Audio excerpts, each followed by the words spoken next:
Hello, my friends. Welcome back once again. Let us continue our journey into the world of Python. In this particular video, we are going to look at another string method, which is called the find method. Now, as you can imagine from the name, this method allows you to find where a certain substring is inside a given string. Obviously, this is quite useful in variety of things, and we will see this in context of the game that we have been developing, which is this Prof's Grumpy Assistant.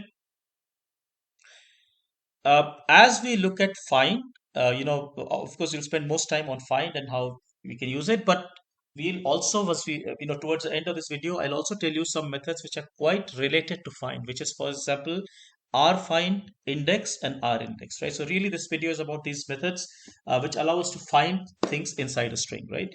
So let's get started about this. But before we go there, we have to understand how indexing of string happens in Python. Uh, so from that point of view, we can think of a string really as a collection of characters. It could be letters, symbols, numbers, punctuations, whatever. So for example, we have a string called test. I name it test, and that's called, say, Python is cool. Now this string, really is a collection of characters. Each character has an index. Right now, index in Python starts from 0, so which means that index of p here is 0, index of y is 1, index of this I is 7, index of L, for example, is 13. Right now, find method really tells us the index of the element that we are finding, right? So for example, if I were to run on this string, if I were to say test.find p, it will find p, which it returns me the index where p is, which is 0. So I get 0.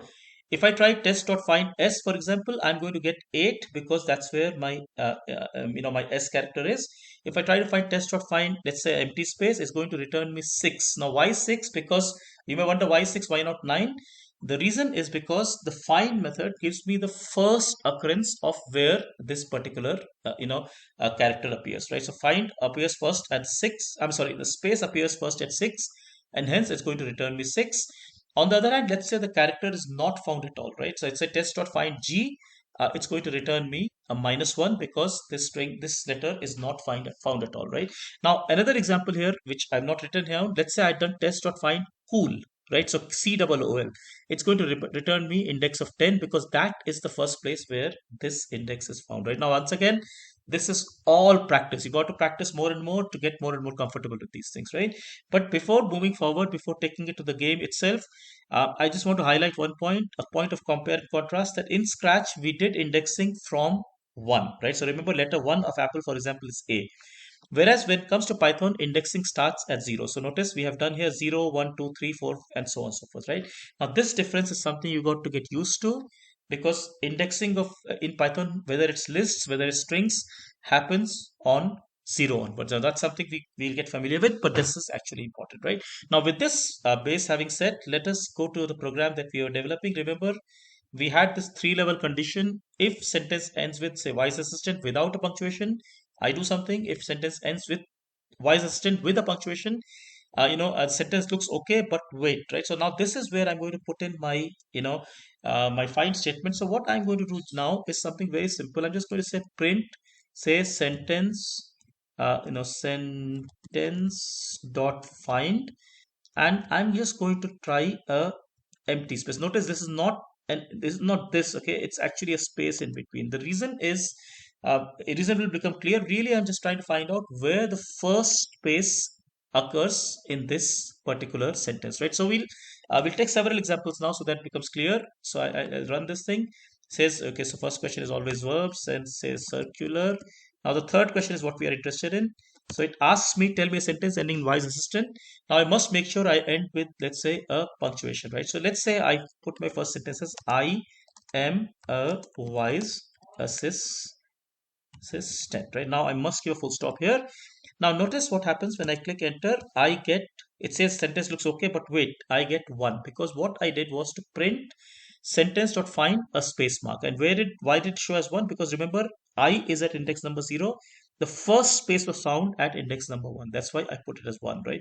There were spaces subsequently, but I did not bother about them. I just returned the very first space, which is indeed 1, right? Let's take one more example, right? So say, for example, we do, uh, you know, okay. So I run this again. So I say verbs, Okay, say something. I can just say whatever. Right now, sentence ending in the wise assistant. I have to be careful here. So let's say I say you, or let's say on Sunday I met a wise assistant. Again, I must give a full stop.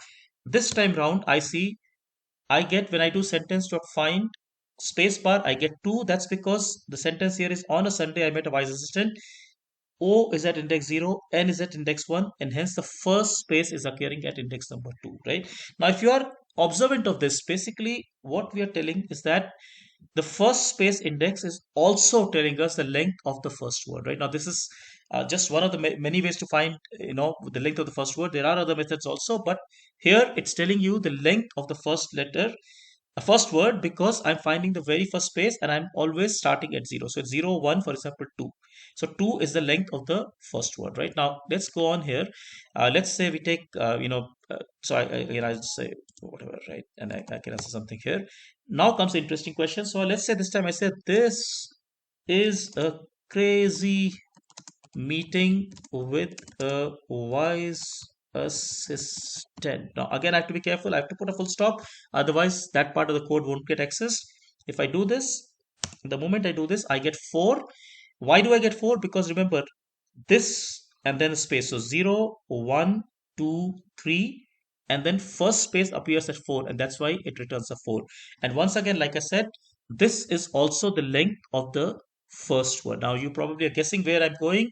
Remember the assistant has to find some fault in your question, right? So the fault that I'm finding is that he's going to complain that your first word is not long enough, right? So here I'm using this method to find out the length of the first word. Let's just take one more example before we move further, and we'll take a longer word this time. Let's say, no, so I just say something here, I say something else here. Now I answer, let's say, evening is the best time to meet the wise assistant, right? Now, over here, I'm expecting when I do this find, I'm expecting 0, 1, 2, 3, 4, 5, 6. In fact, I'm expecting 7, and also the first word is indeed 7 letters long. So, full stop and enter. Indeed, I get 7 because that's what I had counted earlier, right? 0, 1, 2, 3, 4, 5, 6, 7. All right. Now, what this means is that this here, let's say I do not print this, I can assign this to a variable, let's say, and I call it, let's say, len first, because what I mean is the length of the first word, and all I do is that I assign this to a variable here, and now I have got, a weapon in my hand. Remember, the assistant is never going to be happy. So assistant just makes a simple statement, says if, say, len first is less than, say 7, right? He was really long word here. I can put, uh, I must put a colon over here. Assistant can say print your, say you say your, the first word in your sentence tense was too short, right? I mean, which means he's expecting a word which is, say, more than 7 letters, right? But we can see this in action now. Let's see what happens here when I get into this. So it says, okay, what are action words called? So I say verbs, but that was only a warm up. So let's say I say circular. Next I come, tell me sentence ending in wise assistant. So let's say I answer a sentence which looks good to me. Say I say, please uh, let me meet the prof. Let me meet the prof wise assistant, and I give a full stop here. Now I think it's a good sentence.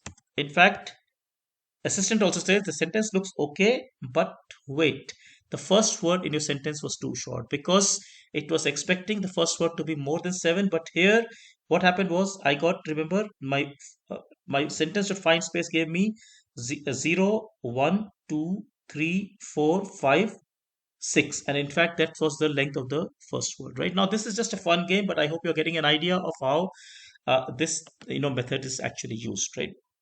Now, before I move on, right, I want to tell you something very, very interesting, which is not exactly related to the find, or let's say this, let's say the program say the length first, but in fact it's related to indentations, right? Let's say, okay, let's say you had made the mistake here of not giving an indentation, right? Now this looks innocent to you, but in fact this is going to cause a lot of trouble, because let's just see this, right? See what's going to happen if I run this now.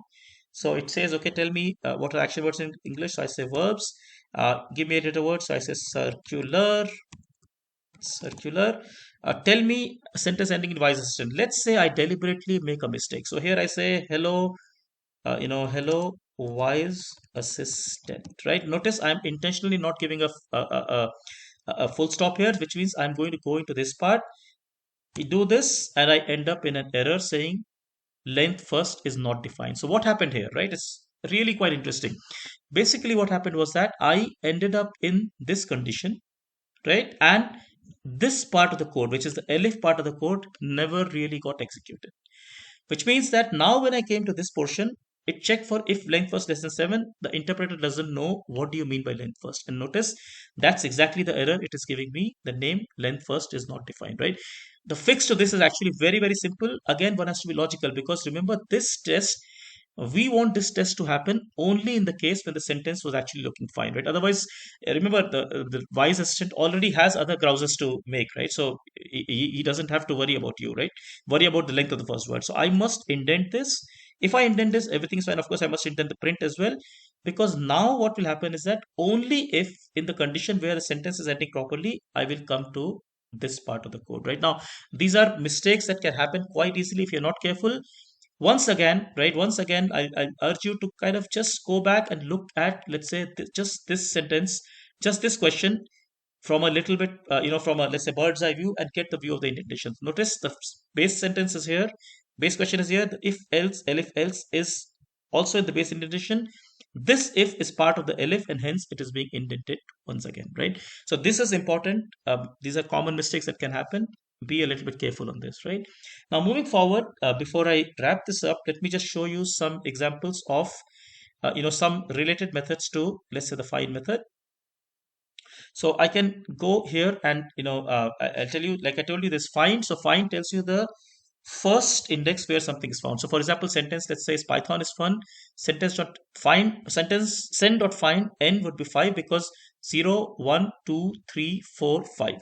Send dot find is would be 7, because 0, 1, 2, 3, 4, 5, 6, and then 7 is where is, right? Send dot find fund would be -1, because remember there's no fund inside this. Now there's a very, very similar method called index, which is in fact almost the same, except the last situation where this particular character is not found. If you try to use an index, you're going to get an error, but otherwise it's going to behave the same. Now, what about rfind and rindex, right? Now, it's actually quite similar to index, except that instead of finding the first element, first index where this element is found, you are going to give the last index. So, for example, if I tried Python is fun, I tried find n, rfind n, for example, I am going to get 12, because this is the second, this is the last n that is found inside the string, right? Similarly, this r index, which works the same way, except that if this string is not found, it raises an error, right? Now you can also, if you do a little bit more research, you will find that you can give start and ending positions inside this find and index methods, much like we have done for count. So in which case you're going to count or search within, say, a certain portion of the string. But remember, always the index always starts with respect to the full string, and always starts with respect to 0. So I hope you found this useful. Once again, and I've been saying this again and again, it's all about practice. Try not to memorize this thing. Try to just play with this experiment. You will get some mistakes here and there, but your learning will be that much faster, that much more fun. Take care. Thank you so much. Bye bye.